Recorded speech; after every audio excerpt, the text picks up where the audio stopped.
लड़की रो रही थी, लेकिन आवाज उसकी नहीं थी। और जब दीवार ने जवाब दिया तब पादरी समझ गए ये अब भूत नहीं था, ये जगह थी। कमरे में फैली हवा अचानक भारी हो गई। ऐसा लग रहा था जैसे दीवारें पास खिसक आई हों।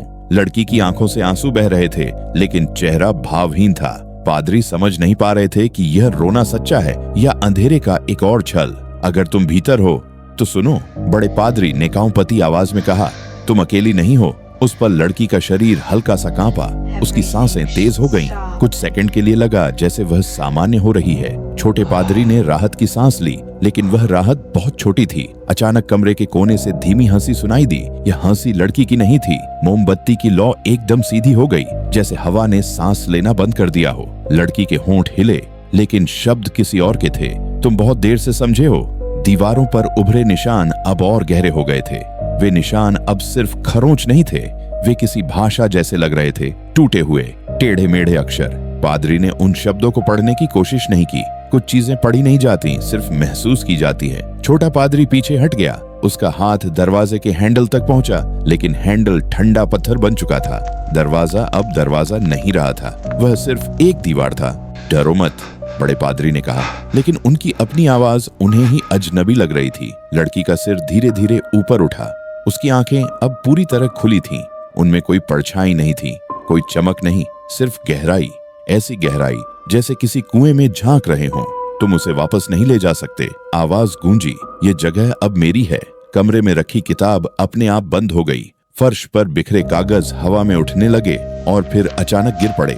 सन्नाटा छा गया, इतना सन्नाटा कि दिल की धड़कन कानों में गूंजने लगी। तभी लड़की की उंगलियां पादरी की ओर बढ़ीं। नहीं, ये हाथ नहीं था, ये कोई संकेत था, जैसे वह कुछ कहना चाहती हो।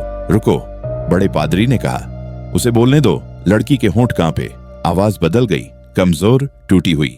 मैं थक गई हूँ। छोटे पादरी की आंखें भर आईं। वह अभी भी भीतर है, उसने फुसफुसाकर कहा। लेकिन उसी पल कमरे की हवा फिर बदल गई। वह कमजोर आवाज दब गई, जैसे किसी ने उसे पीछे धकेल दिया हो। वही भारी आवाज लौट आई। तुम्हें उम्मीद देना सबसे आसान होता है। दीवार पर टंगी घड़ी अचानक फिर चलने लगी। टिक टिक टिक।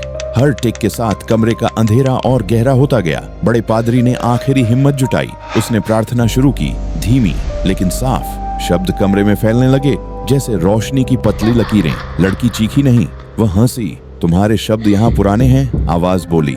ये जगह अब मेरी यादों से बनी है। कमरे के कोने में कुछ हिला। कोई आकार नहीं था, फिर भी उसकी मौजूदगी साफ महसूस हो रही थी, जैसे कोई बिना दिखे देख रहा हो। छोटा पादरी घुटनों के बल बैठ गया। उसकी सांसें तेज थीं। उसे लगा जैसे कोई उसके कान में फुसफुसा रहा हो। उसके डर, उसकी असफलताएं, उसकी छुपी यादें। मत सुनो, बड़े पादरी ने कहा। ये तुम्हें तोड़ने की कोशिश है। लड़की की आंखों से अचानक रोशनी सी चमकी और फिर बुझ गई। वह बिस्तर पर गिर पड़ी। एक पल को सब थम गया। दोनों पादरी उसे देखने लगे। क्या खत्म हो गया? छोटे पादरी ने पूछा। कोई जवाब नहीं आया। वे धीरे धीरे पास बढ़े। लड़की की सांसें सामान्य थीं, चेहरा शांत था, जैसे कुछ हुआ ही न हो। लेकिन तभी फर्श पर पानी की एक बूंद गिरी, फिर दूसरी, फिर तीसरी। छत से नहीं, दीवार से। बड़े पादरी ने दीवार की ओर देखा। वहां एक नया निशान बन रहा था। धीरे धीरे, जैसे किसी ने भीतर से उंगली रखी हो। निशान ने एक शब्द बनाया, अभी नहीं। कमरे की लाइट एक बार फिर बुझ गई। अंधेरे में लड़की बैठ गई। उसकी पीठ सीधी थी, आंखें बंद थीं। अब सुनो, वही भारी आवाज बोली। अब कहानी बदल गई है। हवा इतनी ठंडी हो गई कि सांस से भाप निकलने लगी।